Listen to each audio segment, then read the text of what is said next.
Allahumma sholli ala sayyidina Muhammad.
Wilaheng. Wilaheng awigna mastu Purama Sidhem. Awigna mastu Purama Sidham silat mring Hyang Jagat Karuna. Sirang tandha kawisisaning disana. Sono sinawung langening melu pesta maksila stantun lampahing Budha Jinatur tutur. Katulata turat mring rabding parabdya. Pinardi tampeng lalata mangga tekap usananing Gupita.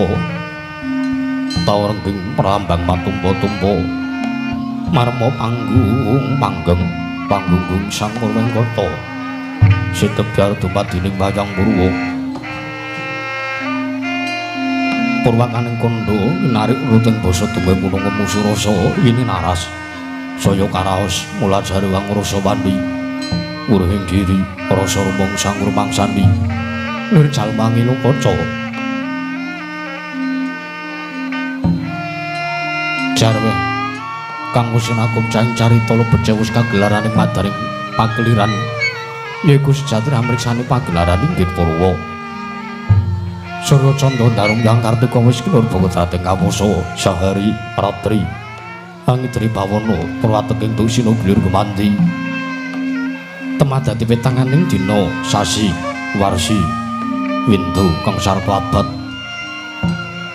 tetunggulan tangkar temangker toya sinrambun toya jawah pating krembyang dado padhanging kutu-kutu walang atuga burana yang burana dado branatan pawicalan padang terwangkat sinari sang Hyang Renanggeng arsa murbawani jagat mungging jagat wetan tumungum-mungum kalingan mukrabang perangangkal lampun kajayan dilan-dilato bumi.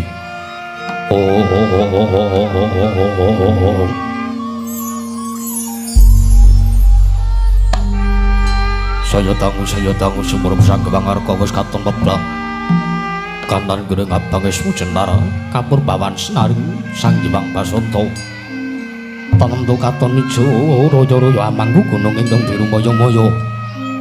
Bojong gunung kini melan gedanu kasil ing Marabancana lenggat lenggut nganti kaya gunung Mankutha Mega. Tanpa tawis dangu soleng kawula tasih dina warsa angupaya buka garap Tegal Sawahi.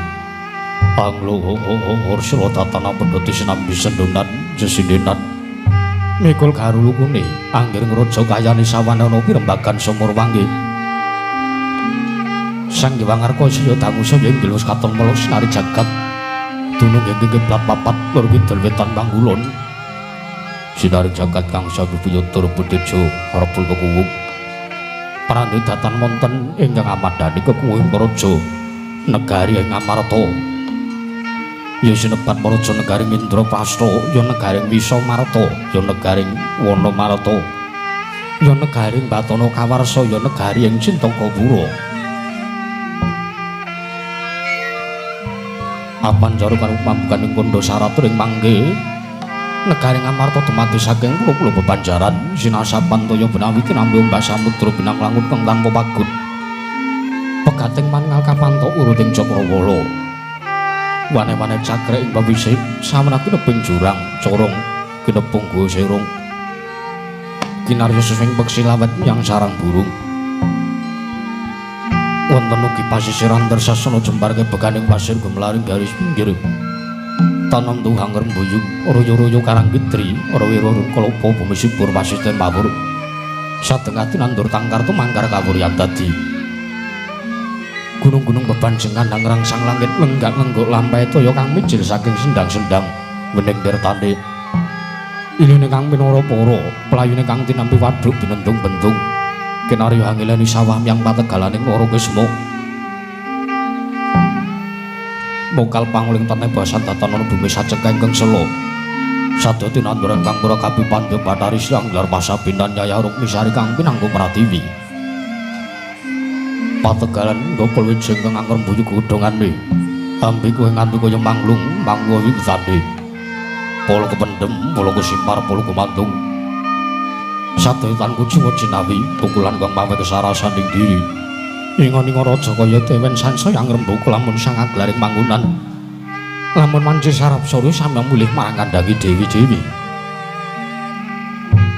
tatanana carane kandhang anggo nanjing malang labet tebih saking tindak Durjana Juti samyo sayek seko kabdakari ring nusa bangsa tuwin negari Ngamarta.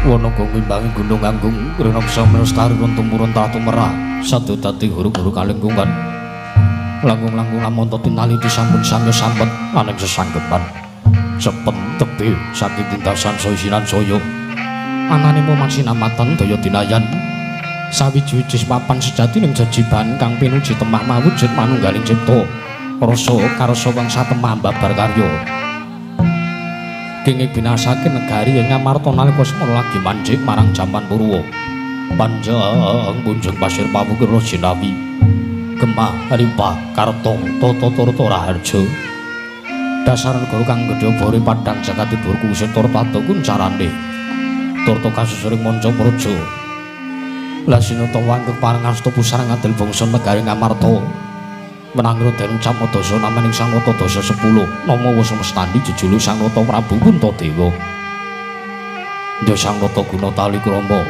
ya Sang Ajata Satru ya Sang Prabu Darma Kusuma ya Prabu Darma Wangsa ya Prabu Darma Putra ya Sada Dwija Kangka ya sinebut Prabu Yudhistira naling terpuwakuning bumi ingkang nganggung jejegaken kautaman sak juga lenggah madaring dampar kesana datan montor-montor sipating Bathara Yayasan Jembang Bathara Darmangi Jawantah binayang bayang sanjaning para Hapsara tuwin Hapsari kang kawis ketingal manggo tanggung Jaka paloro-loro ingkang samya ngambil upacaring keprabon yayara ping samudring daratan lasinten ing parang caket dening mangasa nenggi muhung Katang Nata Satru ing Jodipati ing tunggul pawenang nenggih Sang Raden Harya Werkudara ya Sang Raden Bratasena ya Raden Bimasena ya Raden Wijasena ya Kusuma Diloga ya Kusuma Yudha ya Sang Payunindya ya Sang Gandawastaramaja Satru gagah piteksa godhek wong simbar jaja turta kasinungan kasektene duwi Pepasan menata mentadina menter trumbak penggung sinuda putung pramudatan mokal ditadosaken bebeteng kinanggulanging praja negaring Indraprasta sumambung Wiswanira panengah Pandhawa lenggah aning sak pempengrang Sang Prabu Darma Kusuma nenggih satring Madukara Sang Raden Arjuna ya Raden Janaka ya Sang Satya Maragana ya Sang Raden Parta ya Kumbang Ali-ali ya Sang Kunti Wibaja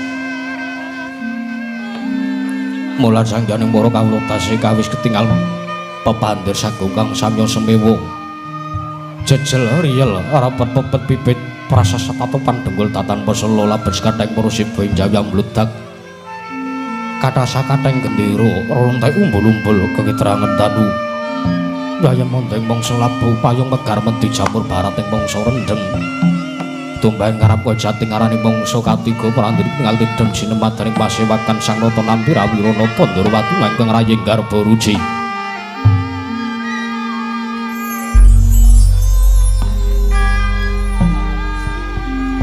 praing mangke katingal tidem sinemadaning pasewakan negari Ngamarta natan gunungan tatana ingkang obah samira tatana wonten ingkang lumampah kabyar somong selaring Pratu Gumi Wapangling Paranggana Sigra Purwani pangandikan dadu kumanggil wijiling pangandika Sang Prabu Puntadewa ingkang dereng kawedharing lisan mulan sangjaning para kawula samya ngangsek bisa wani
Padha raten apece peso Peso menemu baris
Sri Narendra Tegak Siniwateng Sitinggil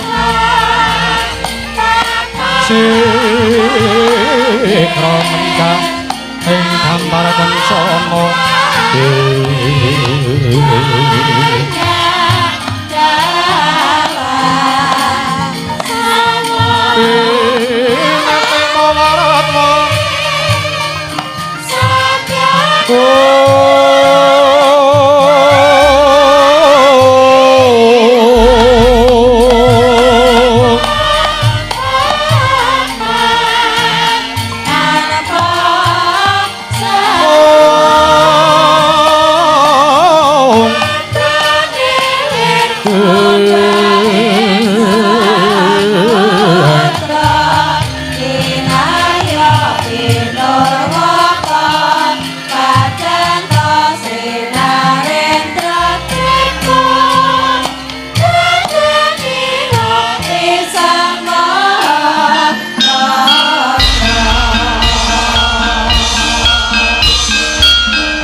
ngelmu sanyata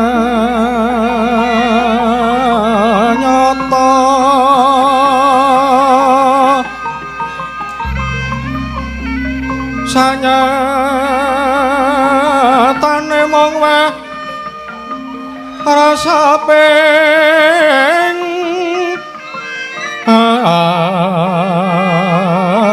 ati bunga ing ngaran joglo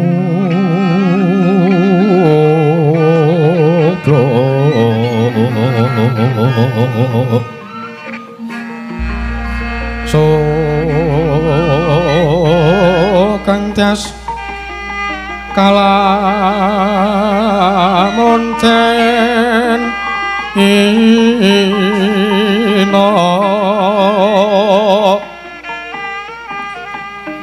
Nora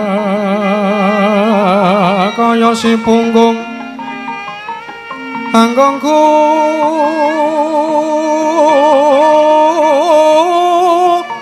merunggung ugungan satina-tina ngremehke padane urip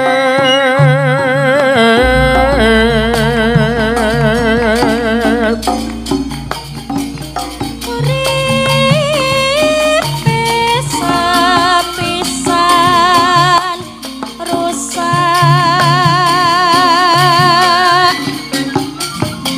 ora wurung nalare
koko murunggo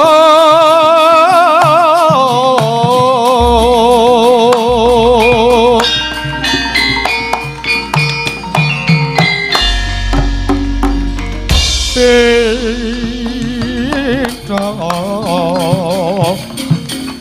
matane si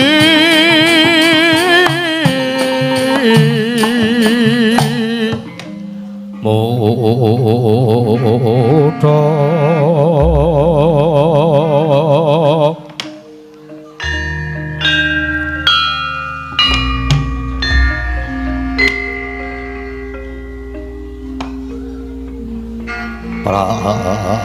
prandene paksaku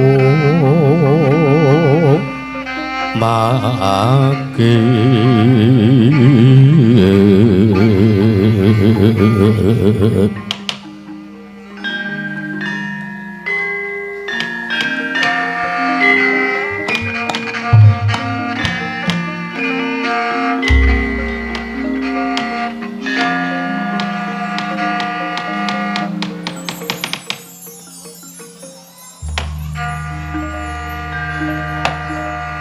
Niwang Agung muga ngayomana marang Raja Negara ing amarta saisinipun.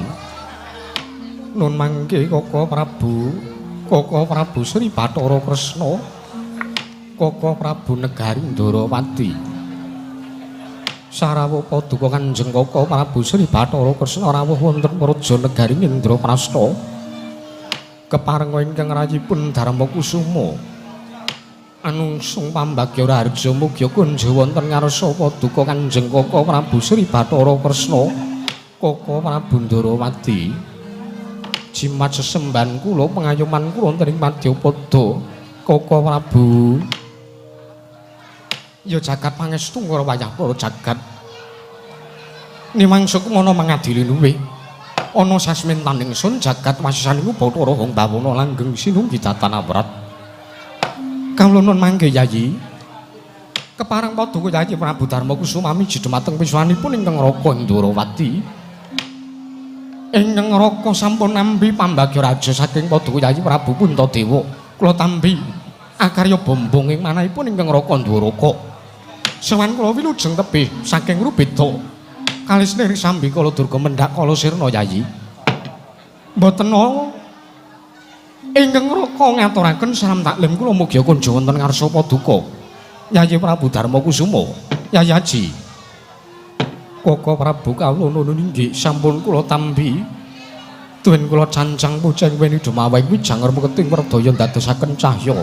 Nara cahya daging rah kayiwanan Koko Prabu. Mboten langkung kaprayogan lenggah paduka Kanjeng Koko Prabu Indrawati samangke anggenipun rawuh wonten para janegari Ngamarta. Koko Prabu Sri Bathara Kresna, Yayi. Sawanipun ingkang Raka sampun boten kirang prayogi damel tentrem tuwin sengsem bungahing manakang tanpa upami. Anggene kula sowan lenggah wonten ing datul praja negari Ngamarta. Yayi Prabu Darmakusuma.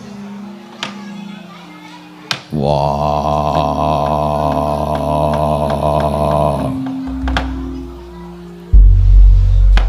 Jlitheng kakangku.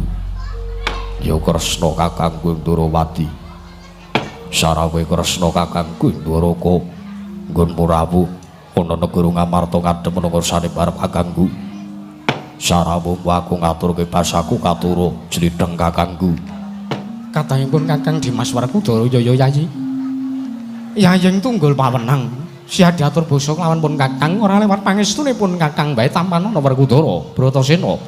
Yo tak gegem dadake jimat ora liwat prayogan nggon mung ngadhep ana ngarsane barep kakangku ing Ngamarta jlitheng kakangku. Yaya Werkudara kaya wis ora kurang prayoga praptanipun Kakang.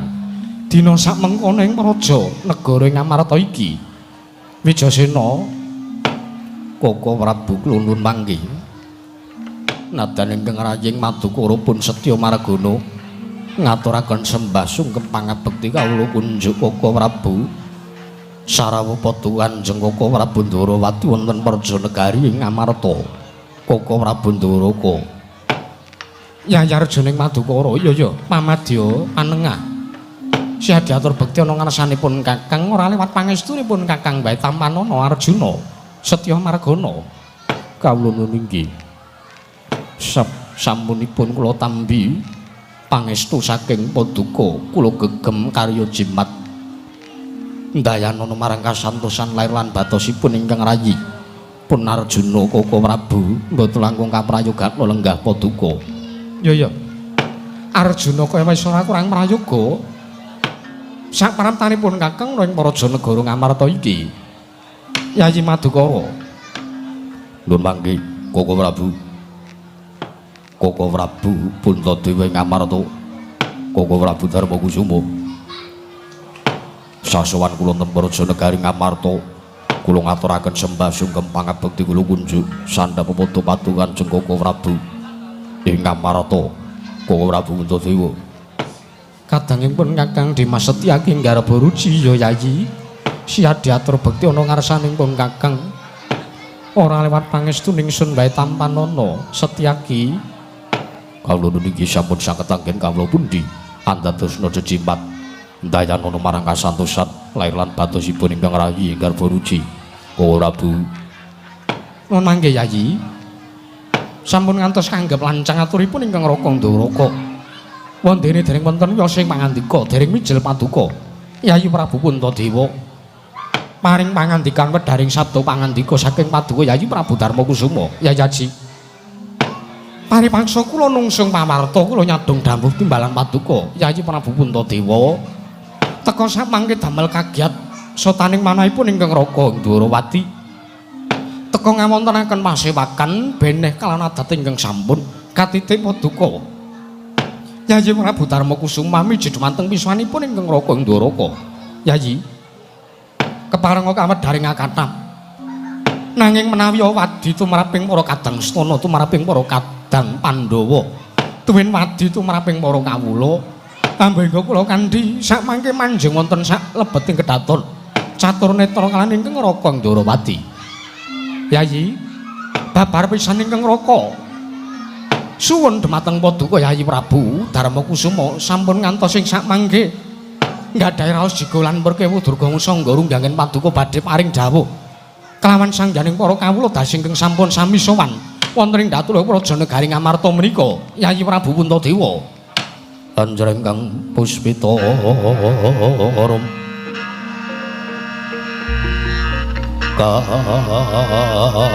kasilireng samirana mre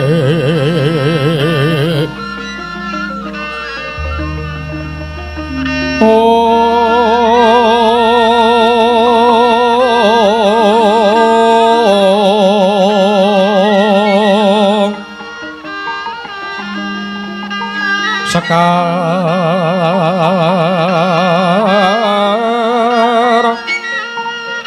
kadung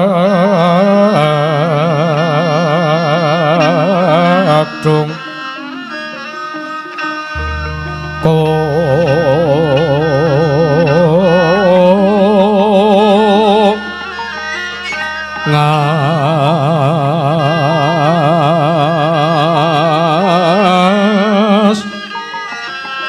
kandhana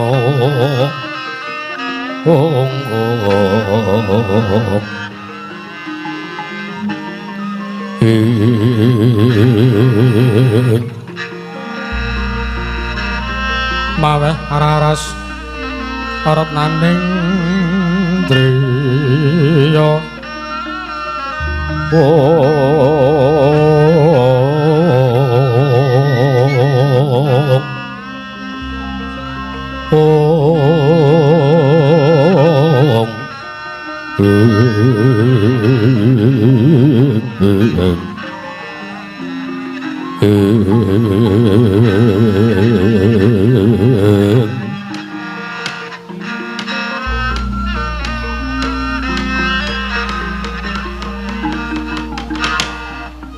ya jagat pangestungkara wayah kula jagat nun mangke Koko Prabu sewu-sewu kalepatanipun ingkang rayi pun Darma Kusuma kula tadah wadana kula nyuwun pangapunten amba bilih sak mangkang ganggu wekdal paduka Kanjeng Koko Prabu ngantos sak mangke paduka anggelak tindak paduka anggen rawuh wonten Praja Negari ing Ngamarta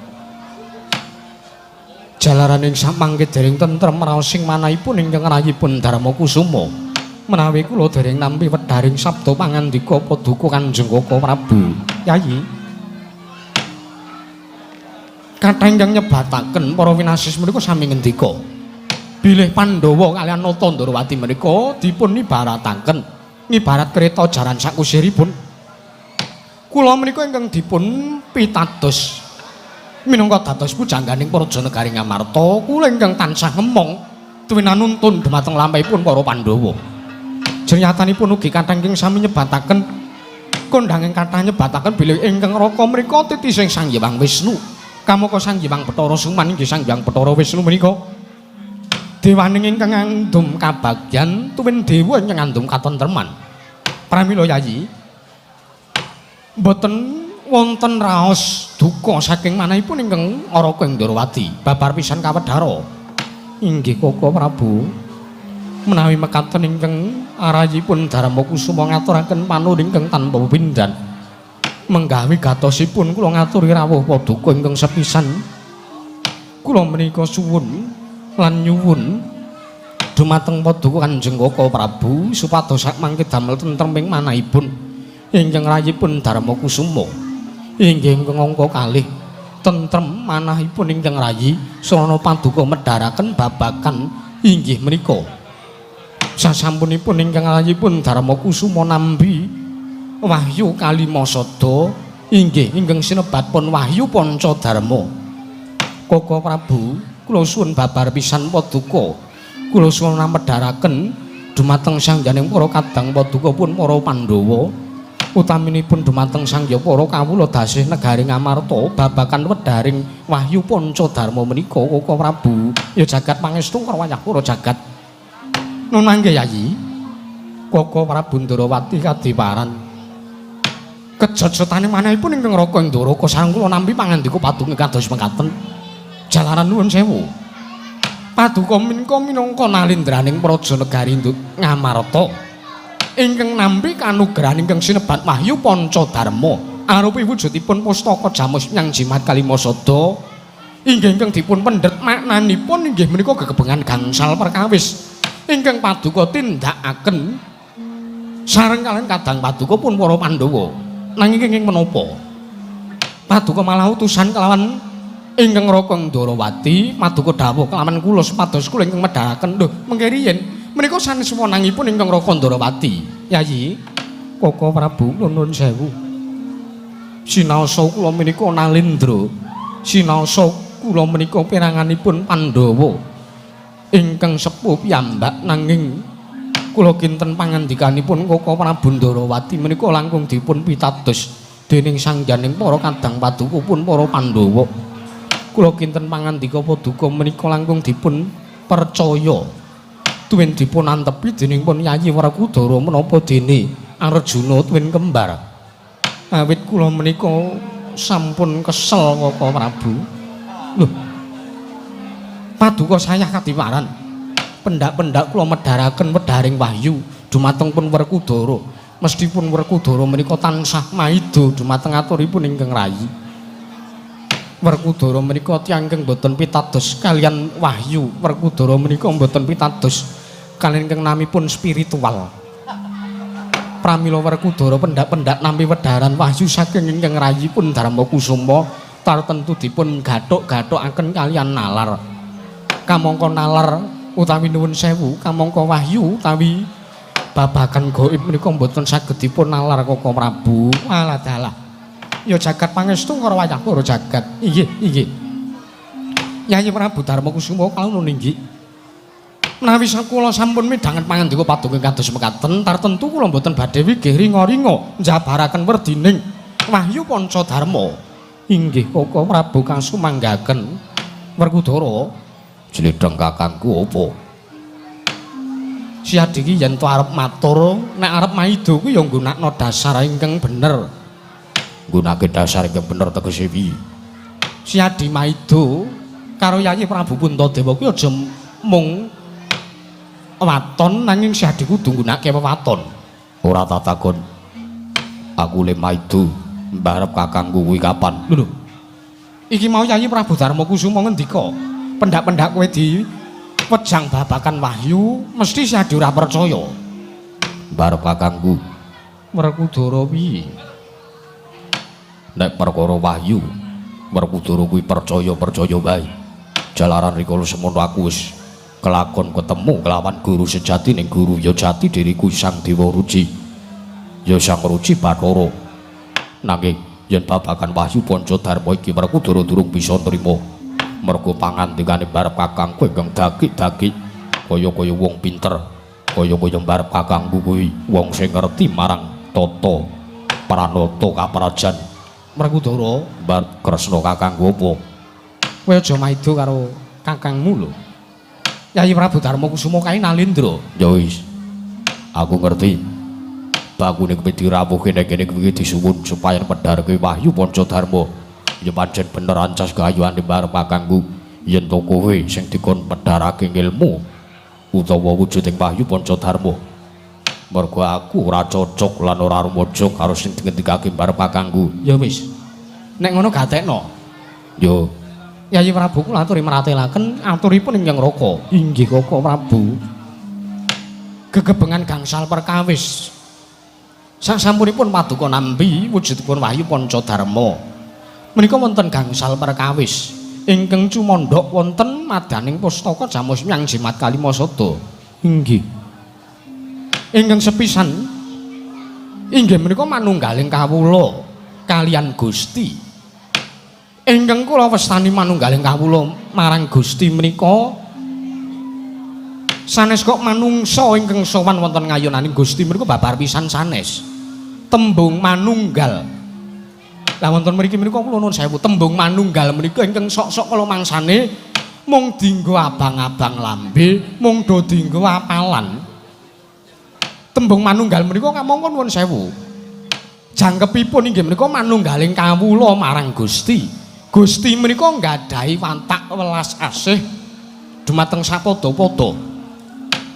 Gusti menika tansah paring welas dumateng titahipun senajan to titahipun menika mboten nyembah dumateng Gusti nanging Gusti tansih maringi rejeki Gusti tansih maringi kesarasan dumateng titah sinaosa titah menika kula mboten manembah wonten ngarsaning Gusti ing area loka inggih lajeng Gusti menika ngasihi dumateng titahipun ingkang tansah rinten pantaraning dalu tansah nindaken ngibadah sembahyang nyembah dumateng Gustinipun piyambak-piyambak anut marang kapitadosan tuwin kapercayanipun piyambak-piyambak menika Gusti nggadahi watak welas lan asih Gusti kuwi duweni watak welas asih iya Rahman Rahim iya Werkudara bener yo sapanjure sing kok westani manunggal kuwi tegese piye manunggal kuwi tegese dadi siji yo teges yen to Gusti gampangane Gusti kuwi ndarbeki watak ya kuwi welas asih marang titahe menungsa ya kudu duweni watak welas asih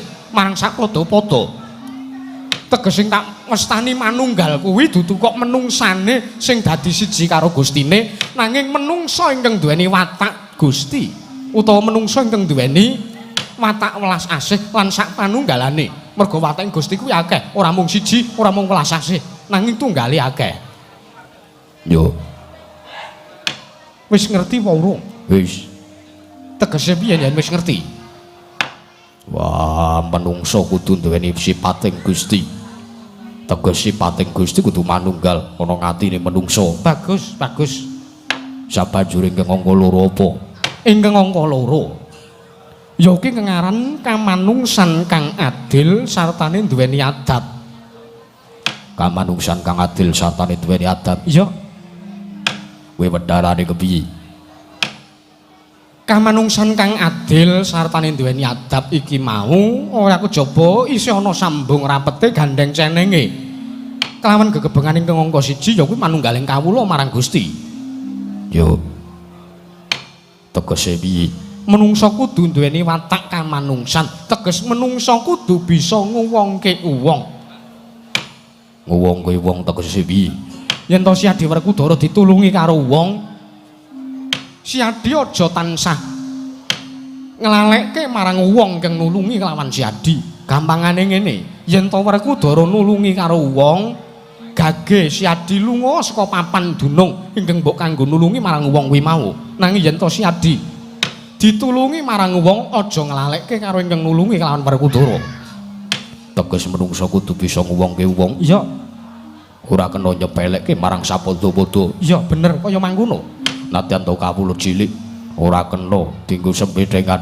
nadyan to kawula cilik ora kena diremehake iya pancen bener klebu perkara iki gegebengan iki piguna tumraping kadangmu ya Yayi Prabu Darmakusuma aja nganti sewiyah-wiyah karo kawula cilik aja ngasih sak geleme dhewe aja ngasih tumindak dak sia kelawan rakyat mergo anane kakangmu iki jumeneng Nalindra lungguh gedhangrang ana ing Damarcana negara Ngamarta iki saka rakyat banjur sakwise kadangmu ya Yayi Prabu Darmakusuma iki lungguh ning Damarcana negara Ngamarta kabeh ingkang posinandhang kewajibane ya kudu bisa mulyake marang rakyat yo teges barep kakangku ora bakal iso dadi piyayi barep kakangku ora bakal iso dadi Nalindra ora iso dadi pemimpin yen to ora saka tangane rakyat ya bener Yayi Prabu Darmakusuma kuwi iso mulya saka tangane rakyat iso ngrekoso ya uga saka tangane kawula yo wis ngerti Werkudara wis aku wis ngerti Janaka wis ngerti inggih kula sampun mangertos tuwin kula sampun pitados ya banjur ingkang angka 3 apa Kresna kakangku ingkang angka 3 ya kuwi manunggaling kawula tasih manunggaling kawula tasih tegese piye kawula kuwi kudu tansah rukun kawula kuwi ora kena ana regejekan kawula kuwi kudu tansah manunggal tetunggalan dadi siji matsinamatan daya dinayan sawiji-wiji kudu manjing aning jejibahane dhewe-dhewe yen to kawula jejibahane dadi petani ya kudu ngugemi marang kewajibaning petani ingkang sejati yen to kawula kuwi dadi nayakaning praja negara Ngamarta ya kudu tansah ngugemi marang kewajibane minangka nayaka praja negara ing Ngamarta yo kuwi manunggaling kawula Yo teges menungso ora kena beda-bedake. Ora kena merga kawula sak negara Ngamarta iki manunggal tetunggalan dadi siji. Yen to pecah siji bakal pecah kabeh, nanging yen to nyawiji siji uga bakal nyawiji kabeh. Ngono kuwi wedharan kang angka 3. Wis percaya Werkudara? Wis. Wis iso nampa? Wis. Ya iso ngecake. Urung karuan. Lho. Ya wis ora apa-apa bakune si Adi ngerti. Yo banjur ingkang angka 4 apa? Ingkang angka 4 ya kuwi iki kanggo sartane piguna kanggo Yayi Prabu Darmakusuma. Cenyatane dadi Nalendra kuwi kudu duweni watak sartane nggunakake paugeran sama beda dana denda. Sama beda dana denda tegese piye? Ora nyawang kelawan derajat pangkat, ora nyawang marang turas, ora nyawang marang trah, sartane ora nyawang marang nasab. Senajan to wong liyan gendrayan negara Ngamarta, senajan to ana sambung rapete karo Pandhawa, senajan to dudu kawula negara Ngamarta, nanging yen to wong kuwi mau duweni labuhan, labet tumrap raja negara Indraprasta, Yayi Prabu Darmakusuma kudu paring ganjaran ingkang sakmurwat lan apa kang ditindakake. Kuwi. Iya. Sak banjure senajan to kuwi mau nayakaning praja, senajan to kuwi mau kawula negara Ngamarta, senajan to kuwi kadang Sentana, senajan to upamane Si Adi Werkudara utawa upamane Yayi Janaka Panengah Pandhawa, nanging yen to duweni keluputan tumraping negara Ngamarta, Yayi Prabu Darmakusuma ora kena bedak-bedake, ora kena pilih-pilih. Yen to pancen wong kuwi mau luput, kudu dipatrapi pidana ingkang sakmurwat kanapa kang wis ditindakake sartane kelawan keluputan apa, sepira gedene keluputan kuwi mau. Yo kuwi ana sambung rapete sartane gandeng jenenge karo sing angka 2. Iya, pancen bener ngono Werkudara. Banjur sing pungkasan ingkang angka 5 gegebenganing perkara 5 perkara ingkang sinandhang dening Pandhawa utawa wedharing Wahyu Pancadarma kuwi apa? Ingkang angka 5 ya kuwi adil marang sakpada. Yen ta wis bisa tumindak adil kaya ingkang wis ndak sebutake ning angka 4 kuwi mau, menungsa kudu tansah ngraketke prapasrawungan. Menungsa kuwi kudu srawung marang sak kiwa tengene. Teges. Lho, teges piye to? Tegese piye? Senajan ta menungsa kuwi mau ora iso paribasane ora iso nampa kelawan kang dadi panemune tanggane, ya ora kena sirik karo tanggane, ora kena sengit karo sak kiwa tengene. Teges yen ta wis bisa tumindak adil ya kudu bisa srawung marang sak kiwa tengene sumrambahe sak kawula sak negara Ngamarta iki. Werkudara. Wah,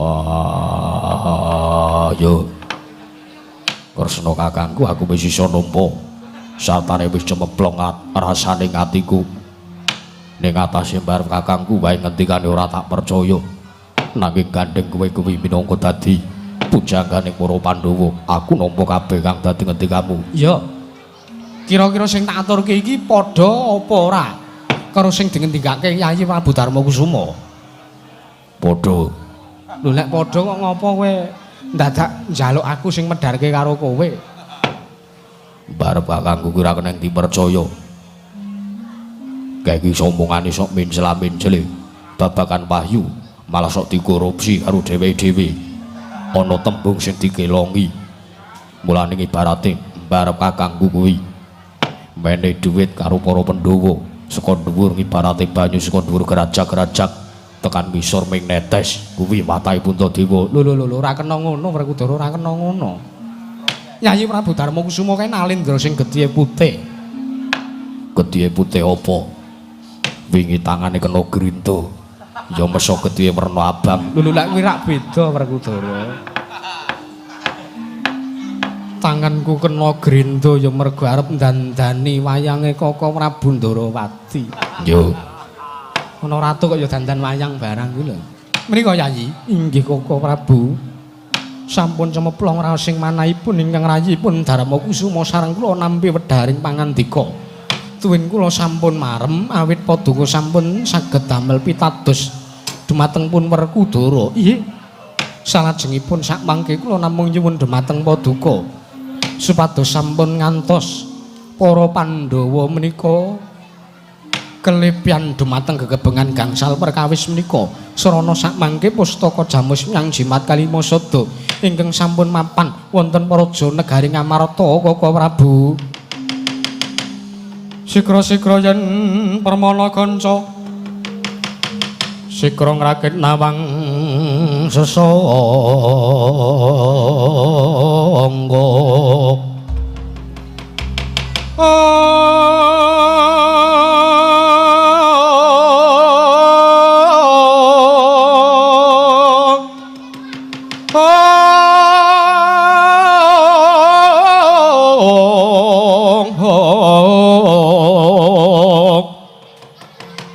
Nalendra mbak marwa sing sang katrika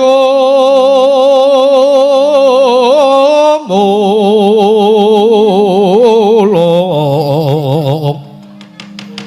katrika mulung mangrompaking wadya ordo kula rek kagere-gere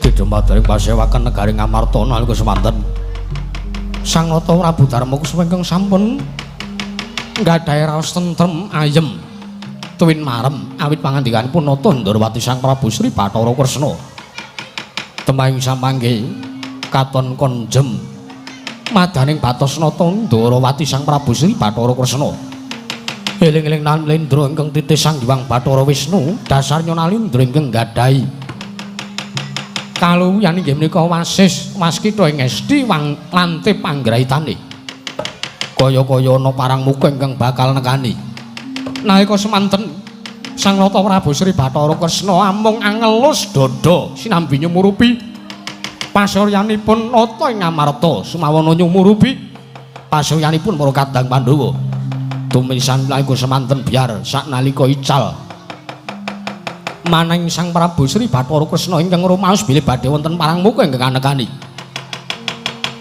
kapireng gegering jawi para kawula samya alok bilih wonten salah sawijining Nalendra saking tlatah Sabrang ingkang sowan galea kaya bareng kanthi nanggap akala cingak sanggaring para kawula dasih kancana daya ya jaluk dalan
nuwun.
lir sapam teng sonto meleng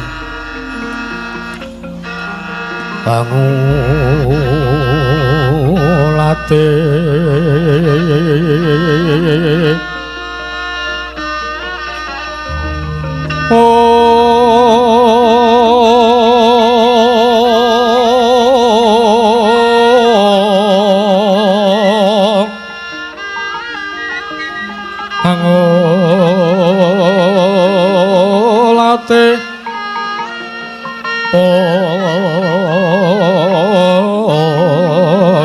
metem endah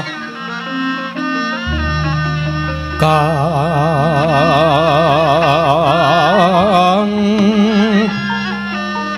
warni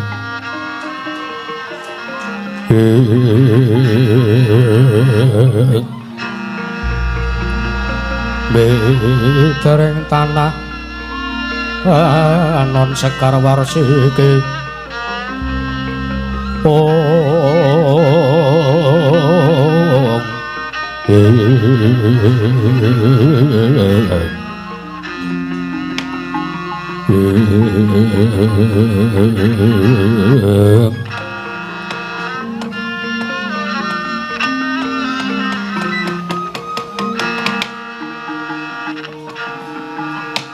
ya jagat pangestu para wayah Bathara jagat nun mangke Koko Prabu Ndwarawati nembe kemawon saklimah kula nggadahi niat arsa utusan dhumateng pun Yayi Janaka kapuryan mbibaraken masewakan krana kula raos sampun cekap rembag wonten ing pasewakan teka menika malah wonten salah sawijining nalindra ingkang rawuh wonten Praja Negari ing Ngamarta.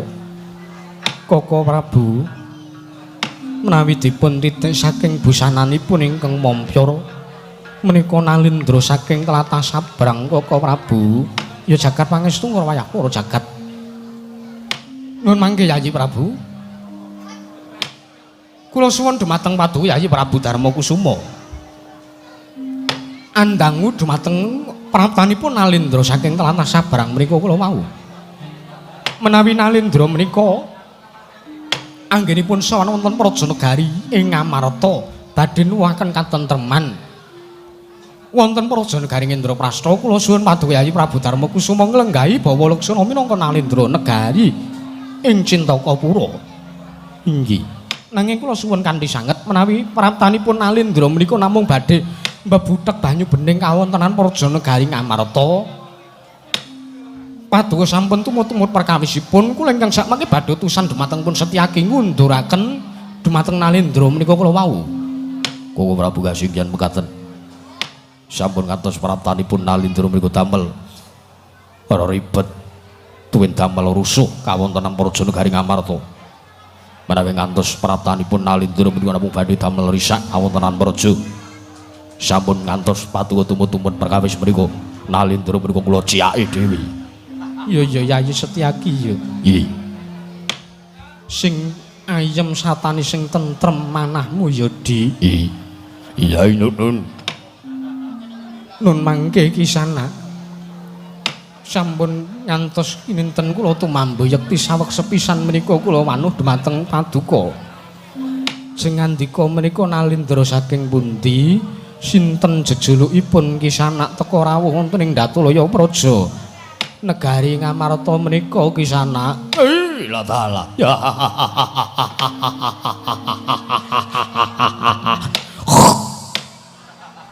Nun sewu sinuwun. Oh la taala. Nun amit pasang Kalimantan B saderengipun kula ngaturaken kula nuwun wonten ngarsa Paduka Gusti kula Sang Nata. Sinuwun Prabu Puntadewa koyoke. Nun mangke kisana teka mawi tembung kadose menika liripun kados pundi?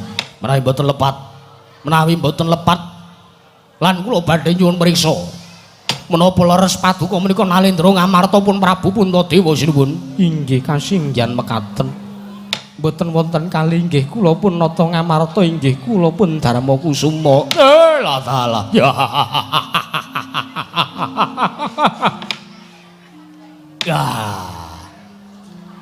Menawi ngaten leres satanipun boten sia-sia anggen kula kekalangan Malaya kula boten sisip awit kula sampun kasempatan sowan ngadhep wonten ngarsa Paduka Gusti kula Sanata Sira Prabu Puntadewa kepareng nampi sembahipun ingkang abdi sinuwun. Inggih sinuwun kula tampi dawa sami-sami. Lajeng jejuluk Paduka menika sinten lan nalindra saking pundi? Kawula nun. Nggih. Saderengipun punten dalem sewu. Sajae wong ketoprai.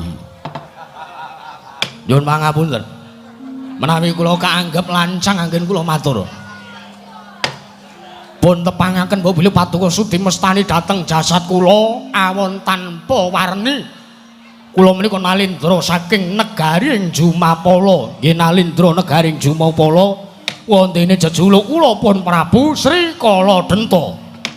Nalindring Jumapala pun Prabu Sri Kaladenta. Ha iki kasinggihan mekaten. Ngombe dhisik. Wah. Kesel mlaku saka negaraku tekan kene. Wah, edan. Nggih. Lakar kalosan mekaten sinuwun. Inggih sinuwun Prabu Sri Kaladenta ngaturaken panuwun ingkang tanpa pepindhah. Nggih, sami-sami. Wondene kula nyuwun pangapunten. Teka rawuh Paduka sengkan-sengkan datan pepoyan wonten wigatos menapa sinuwun? Nuwun mangke. Kula tanjun priksa lan Paduka. Inggih kados pundi? Wonten ing sakwingking kula caket menika. Nuwun sewu amit sewu. Nalindra Negro menika sinten? Tegesipun kados pundi? Wingking kula niku lho nuwun sewu. Nalindra Ireng Cemani menika sinten? Inggih menika kadang snana kula inggih pujangganipun para Pandhawa. Inggih pun Prabu Sri Bathara Kresna Nalindra Ndarawati. Prabu Kresna? Inggih. Ratu Dwaraka? Inggih kasinggihan mekaten Kisanak. Walah dalah. Edan walah edan wah bombong kang tanpa upami. Wah kula saged pinanggih kalian Nalindra Titis Sang Hyang Bathara Wisnu. Inggih sinuwun. Sinuwun Ndarawati kepareng kula ngaturaken sembah bekti kula kunjuk sinuwun.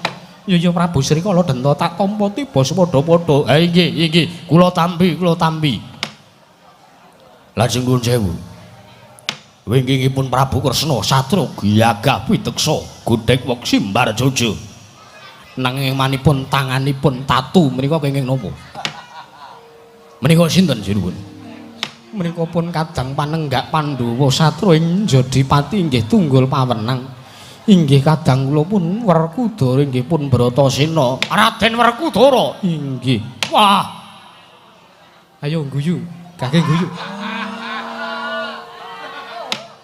Astagfirullahaladzim. Wah, edan. Wah, jebul leres anggen kula sowan mriku mboten lepat. Kula sowan wonten ngersanipun para Pandhawa. Inggih. Sinuwun Prabu Sri Kaladenta inggih. Raden Werkudara kula ngaturaken sembah bekti kula kunjuk.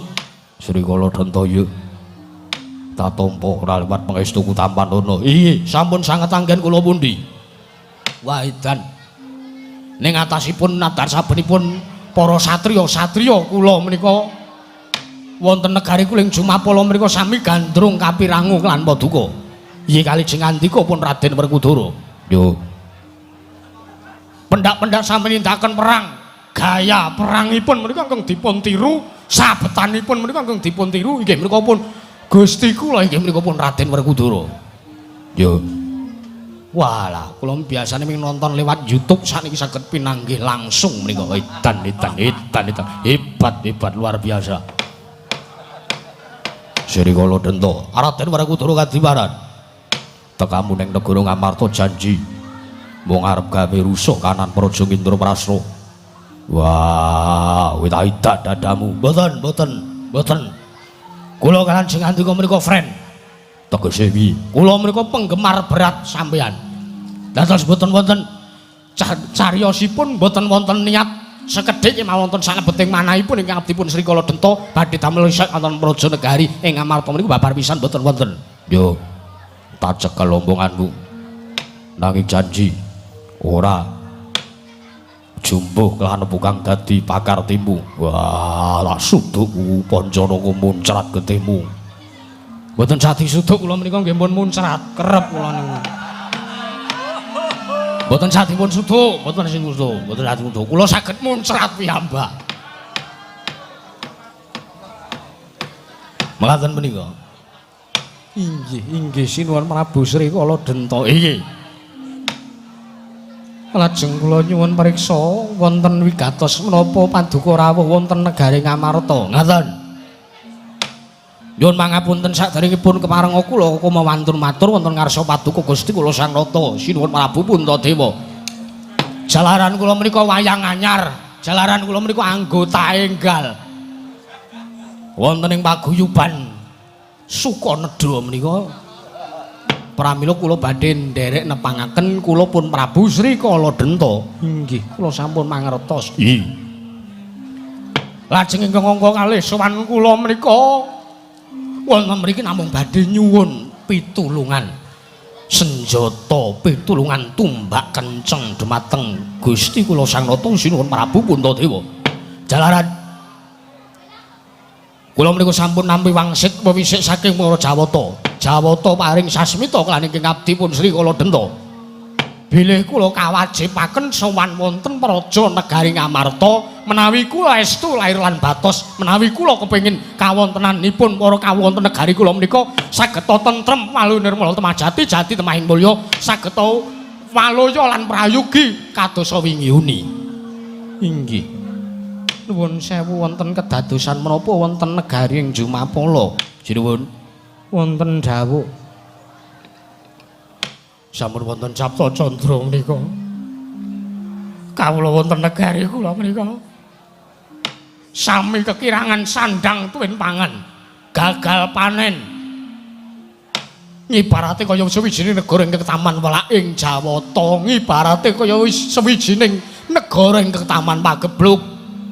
Sedaya tinanduran kang ora kabeh mereka sami seda sedaya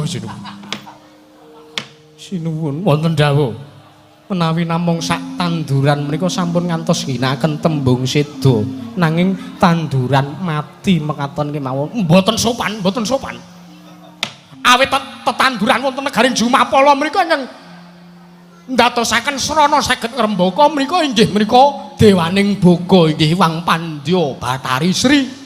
Pramila menawi kula ngarani tanduran kok nuwun sewu, tanduran kok modar, tanduran kok mati niku enggak sopan, niku mboten sopan. Niku mboten nggadahi subasita. Pramila tetanduran wonten negari kula menika sami seda sedaya. Inggih. Lajeng ingon-ingon raja kaya lembu, sapi, kebo, wedhus, menta sedaya sami seda ugi. Dipun sebabaken PMK menika. Inggih. Wonten ing Kraton Negaring Jumapala menika kagungan inventaris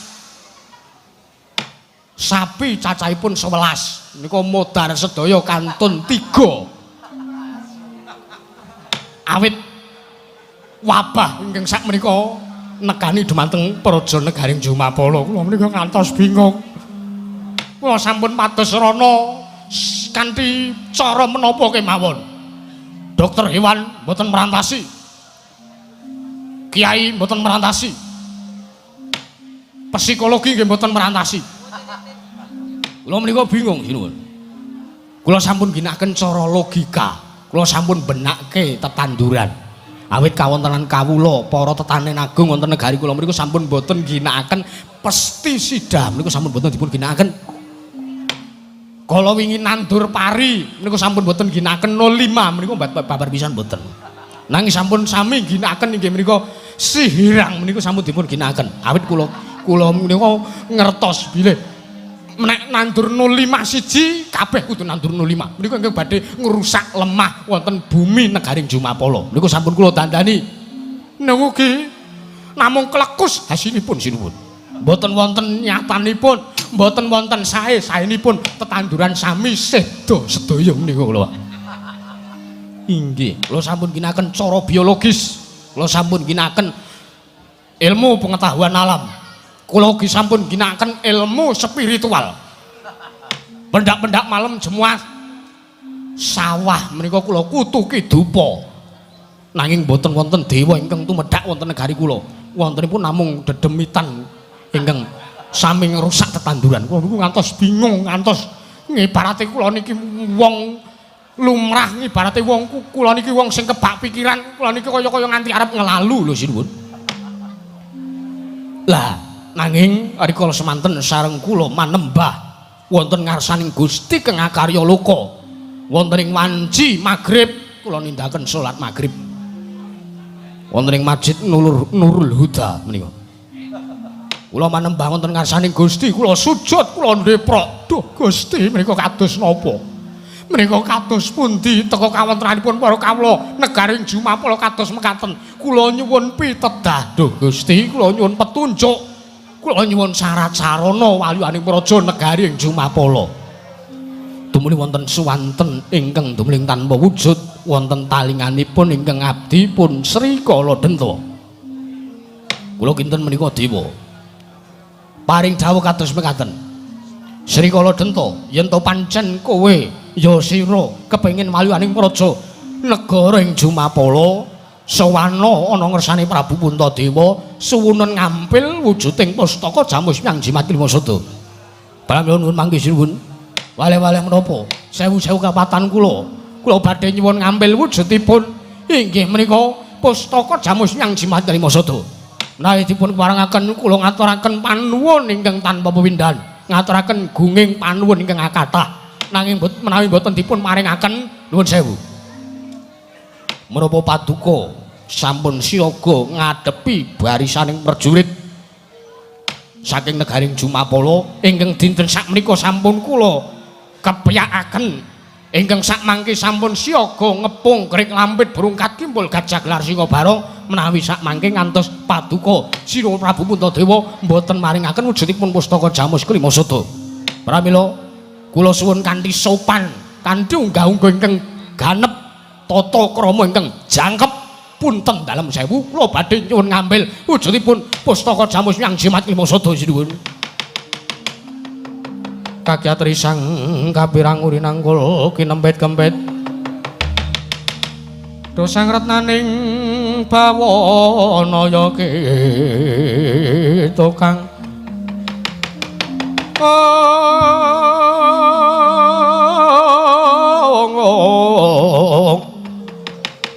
ya ki tukang balang ati ya ki tukang kudu gerek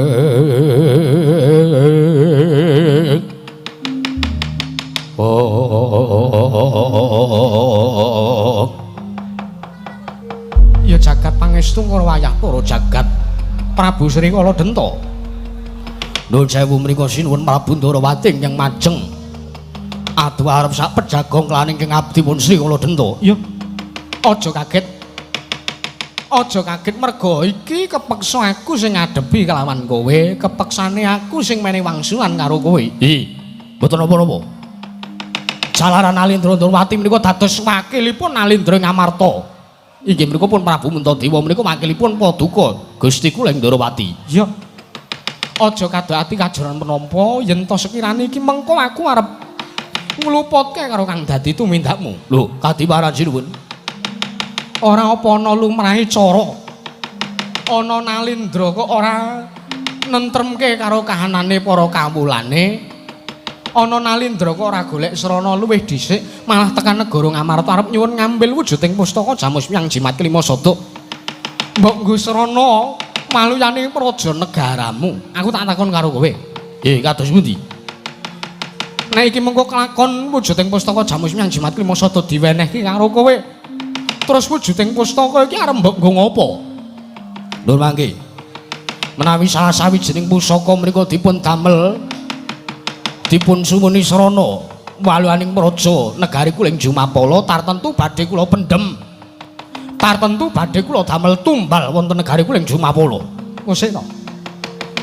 Iki pusaka ora baen-baen, iki pusaka kadewatan. Tur luwih-luwih wujuding pustaka Jamus Hyang Jimat Lima Sada iki ngemu werdi gegebengan limang perkara ingkang tansah di candhi sartane digegem dening kadang-kadangku para Pandhawa. Yen to ngasi iki mengko para Pandhawa adoh saka wujuding pustaka Jamus Hyang Jimat Kelima Sada, apa ya bakale kelakon wong sing ora seneng karo Pandhawa angel mijet kowe nganti suwe banyu sinaring nggone bakal gawe cintrakane para Pandhawa. Tur nek tak kira negaramu kuwi tak kira ora ketaman pagebluk tenanan. Ternyatane aku iki ora percaya sing jeneng tembung jarene. Lho, nanging nyatanipun mekaten sinuwun. Kawula negari kula menika sami ketaman pagebluk, kawula negari kula menika sami nandhang sesakit lara lan sak panunggalipun. Ingon raja kaya tetanduran sami seda sedaya mboten wonten ingkang gesang setunggal-setunggal kemawon. Lho, kuwi rak jaremu to? Apa ana kawula ingkang mbok kandhi nderekke kelawan tindakmu mrene? Kinarya paseksen ben nata Ndrawati percaya karo apa kang dadi aturmu. Sinuwun. Sinuwun Ndrawati. Srikala Denta ana malan. Walah nuwun sewu. Sajak paduka menika Nalindra sing ora kena diukemi ngendikane. Ning atase aku ki Nalindra ning Jumapala aku ki wong nomor 1. Ning negaraku ing Jumapala kono. Lah kok malah kowe wong liyandrayan kowe luwih percaya karo kawulaku tinimbang percaya karo Nalindrane kawulaku. Anggep kowe iki apa? Ah. Rumangsane apa? Bakune ngene. Wujuding pustaka Jamus Hyang Jimat Kelima Sada mbok menehke apa ora? Kosek to.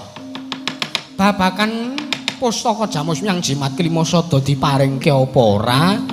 Kuwi gumantung kelawan wenangi Yayi Prabu Puntadewa. Yen to Yayi Prabu Puntadewa ngolehke,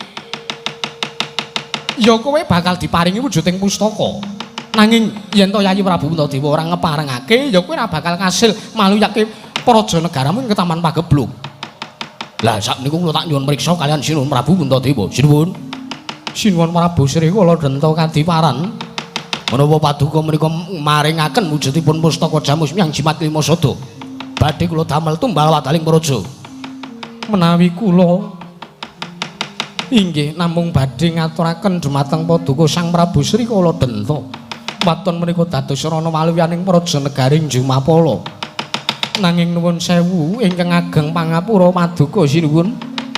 Kula suwun mali marmanipun Sinuwun Prabu Srikala Denta menawi kula dereng maringaken utawi nuwun sewu menawi kula dereng nyumurupi piyambak kanthi permana jati kula kawontenan wonten praja negaring Jumapala Ketaman Pagebluk estu menapa mboten kula mboten badhe pitados kalian pangandikan paduka teges kula mboten badhe maringaken wujudipun pustaka Jamus Hyang Jimat Kelima Sada.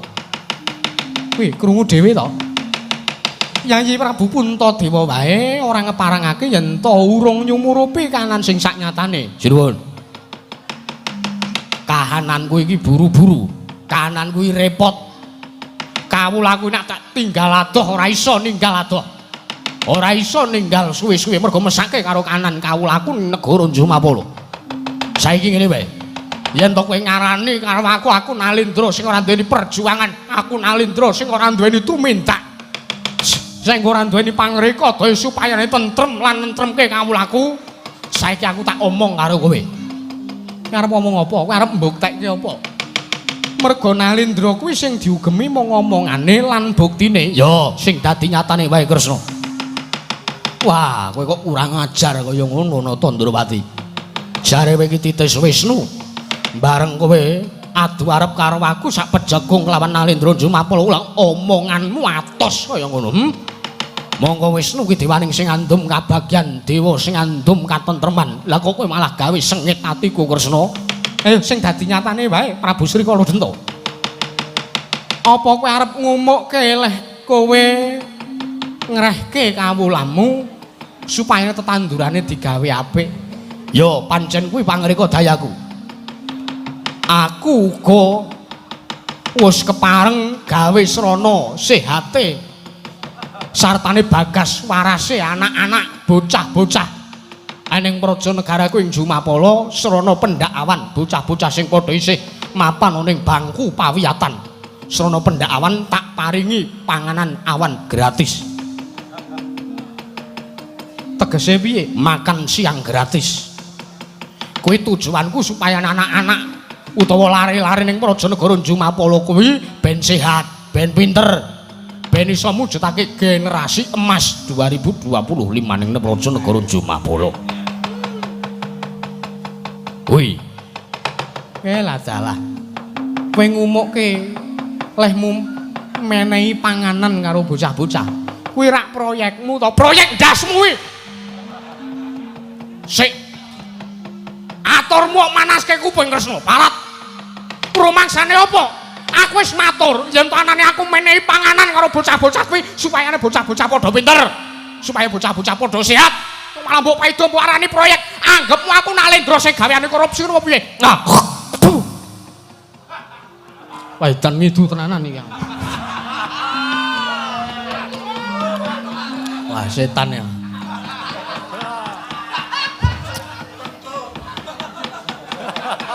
Kentel to riju. Rumangsane apa kowe? Aku tekan kene arep gawe srana tentreming kawulaku negara ing Jumapala. Lah kok malah Nalendra kaya diapurmu ngedang-dangi parat.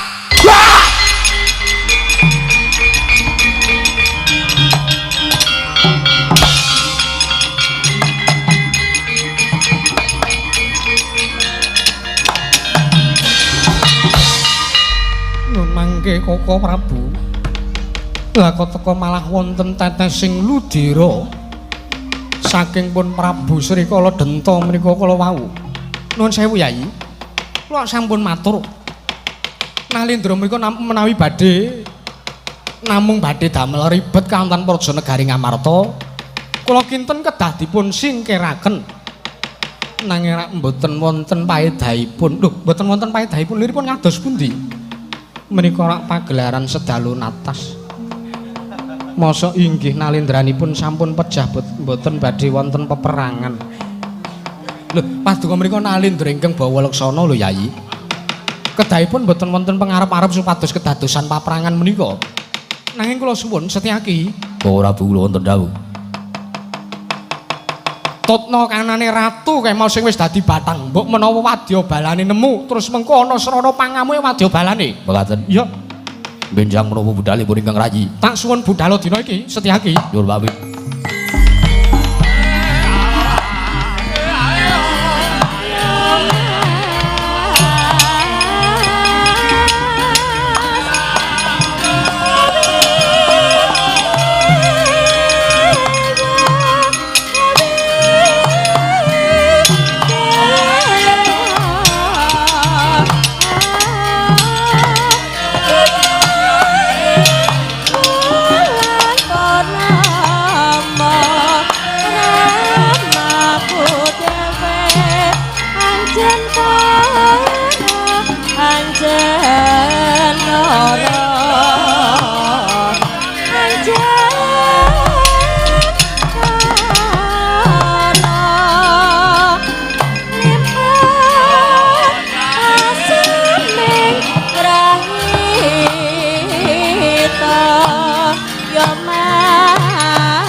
Penes,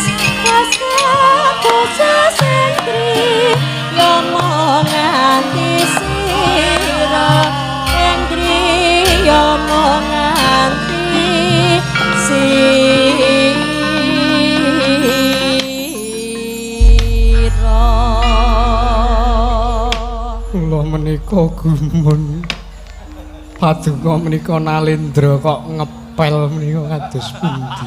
Kajengipun Nyai, kajengipun. Kula ingkang damel perkawis kula ingkang kedah tanggel jawab. Inggih Koko Prabu. Inggih. Resna kakangku. Werkudara piye? Saora-oraning bojo ben diresiki karo Ban Negara Ngamarta. Gah aku. Aku nyawang kaya ngono iki wis ora betah-betah mapan ning Raja Negara Ngamarta. Yo. Ndak kuwi rong resik. Endi? Kuwi. Oh iya lah sing kenthel-kenthel kuwi rong ndi. Wis jijiki rasa dirembuk. Koko Prabu, wonten dawuh Yayi. Kula kinten kawontenan Praja Negari Ngamarta kedah dipun tentremaken. Nggih. Samangke kula kaliyan Yayi Werkudara ingkang badhe ngutus mateng sangjaning para lancur-lancur Pandhawa. Sakmangke ugi wonten kadang kula pun Setyaki tertentu ugi badhe purun menawi dipun dawuhi supados ngunduraken Nalendra menika kula wonten sakmadya balanipun. Inggih. Menawi ngaten kula raos lan kula kinten pasewakan sak menika sampun purna gadining pananggilan Koko Prabu. Nggih, nyumangkaken dumateng Paduyayi Prabu Darmakusuma. Arjuna kula wonten paring adawu. Gandeng kaya wis purna jejibahan kaya wis ora ana dawuh maneh marata diage bubarna kang padha seba. Jenenging senedya kundura ngedaton Koko Prabu ngestaken dawuh. Kepareng kula nyuwun pamit madal pasilan Koko Prabu. Sing ati-ati aja kaya bocah cilik kaya wis ora ana dawuh maneh. Arjuna purna gatining pananggilan. Arsa sang ratu kundura ngedaton jeluk saking dampar jana kinabit gambaran gading. Kadharaken sang janing Puromban jadi manggung ketanggung Joko Paloro ingkang sami ngambil upacara ing keprabon. Kawis tinggal saking Pandhawa tindaknya sang Sri Naranata lampun sinandra pindha Jawata kairing widodara widodari.